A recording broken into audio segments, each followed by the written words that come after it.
আসসালামু আলাইকুম। আপনারও কি বিজনেস খারাপ চলছে? অনেক চেষ্টা করেও কি উপার্জনে বরকত আসছে না? তবে আজকের এই ভিডিওটি আপনাদের জন্য। আজ আমি আপনাদের বলবো এমন একটি আমলের কথা যা আপনার ভাগ্য বদলে দিতে পারে ইনশাল্লাহ।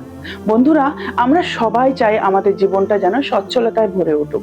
রিজিকের দুশ্চিন্তায় আমরা অনেকে অস্থির থাকি, কিন্তু আপনি কি জানেন দিনের বেলা এমন একটি নমাজ আছে যা পড়লে আল্লাহ সুবহানাহু ওয়া তাআলা রিজিকের দরজা খুলে দেন? সেই নমাজটি হলো চাস্তের নমাজ।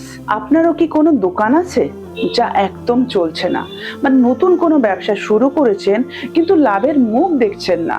আপনারও কি মনে হয় আপনার আয়তে কোনো বরকত নেই? যদি এমন হয়ে থাকে তবে আজ থেকে চাস্তের নমাজ পড়া শুরু করুন। এটি আমার ব্যক্তিগত অভিজ্ঞতা নয়, বরং ইসলাম আমাদের এই শিক্ষা দেয়।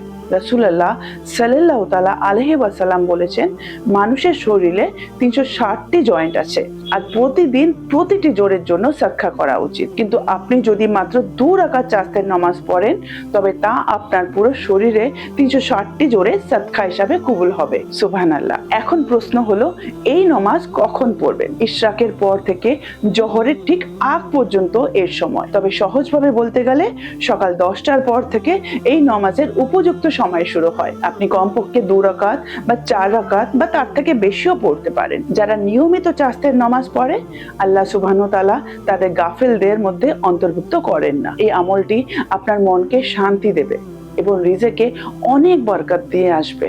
তাই আজ থেকেই নিজের রুটিনে এই নামাজটি যোগ করুন ইনশাআল্লাহ। ভিডিওটি ভালো লাগলে অন্যের সাথে শেয়ার করে অন্যদেরও জানার সুযোগ করে দিন। আসসালামু আলাইকুম।